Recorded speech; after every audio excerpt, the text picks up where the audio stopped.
include some.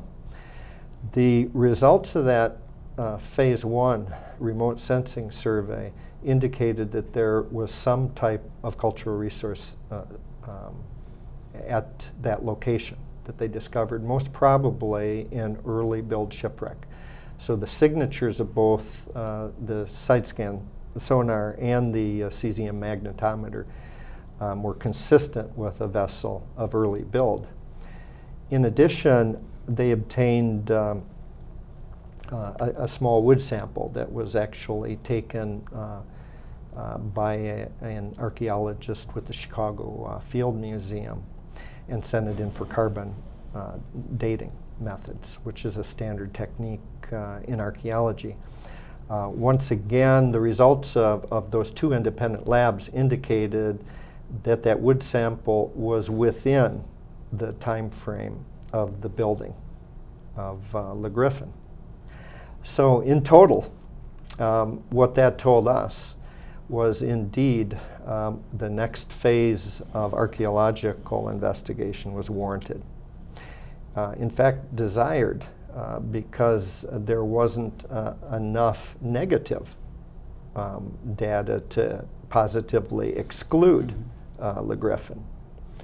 So a prudent thing in our mind was to take a precautionary approach and assume it not necessarily to be the Griffin, but to be an early sailing vessel or other vessel. So what's the next step? Well, the next step, and it frankly has been the next step for a couple years, is putting together what we call a phase 2 archaeological assessment of the site. That would include such devices as a sub-bottom profiler. This is another acoustic device, but unlike the side scan sonar, which just takes images on the surface, a sub-bottom profiler actually penetrates the sediment, so it can look within the sediment for any buried remains which are suspected at the site. Also, we would use that in tandem with a new technology that we're applying in different types of sites, not only here in the U.S. but worldwide. And that's a high-resolution sector scanning sonar, which is almost approaching optical quality depictions of the submerged lands, with one great benefit. Again, it's an acoustic device, so it's not bothered by water clarity. So this device allows the imaging of bottomlands even when you have very murky waters. You submerge it in the water and run it over the site? There's a number of ways of deploying it, and frankly, it's an interesting opportunity in technology development and application, which I'm pretty excited about, and which I hope Michigan businesses and organizations in the years ahead will become involved in. But one of the ways we apply it, including some work of my colleague, Dr. Mark Holley, who is with Northwest Michigan College in Traverse City, and Brian Abbott, who is president of Nautilus Marine Group International, working with Kongsberg Maritime out of Scandinavia, is to actually deploy it on a pedestal on the bottom, and the machine then provides signals in a 360-degree perspective.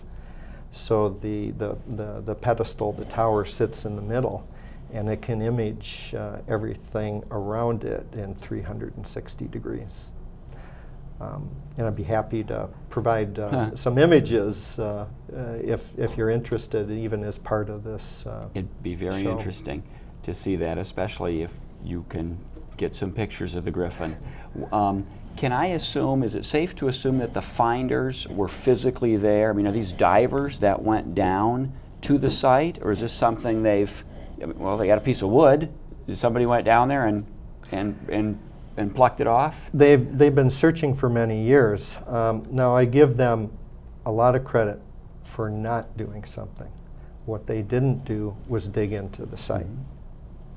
In fact, the president of the company had taken an avocational underwater archaeology program and understood that if you dig in, remove materials, in some way alter the site, we lose valuable scientific information. So I gave them a lot of credit for saying, no, let's not touch the site, with the exception of the wood sample.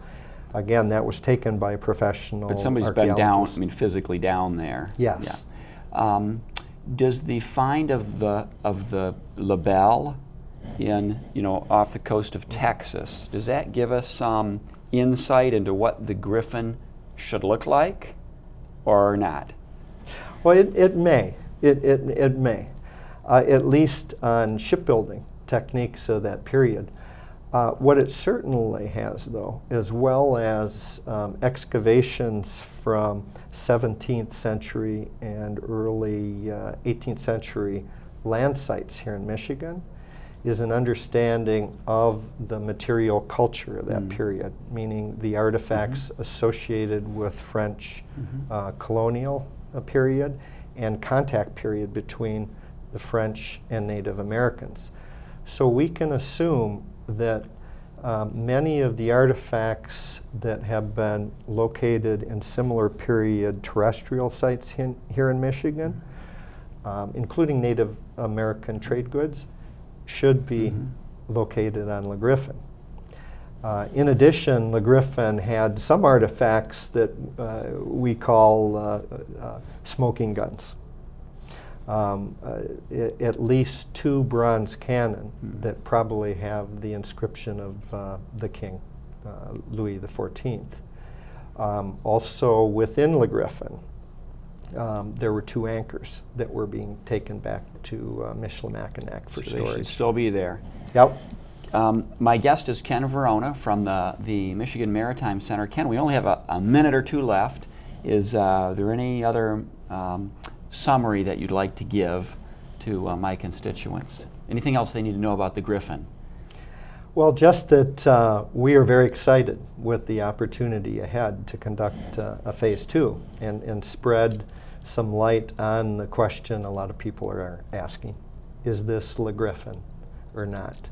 Have we finally found the fabled vessel of Robert La Salle?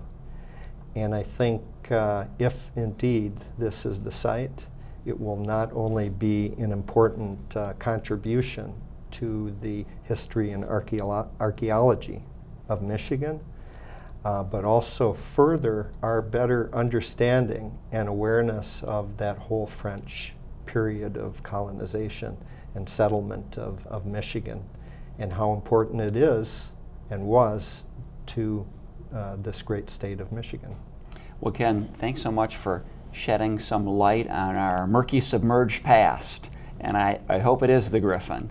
And thanks so much for coming on my program. Thanks for watching Current Events. This is State Senator Tom George.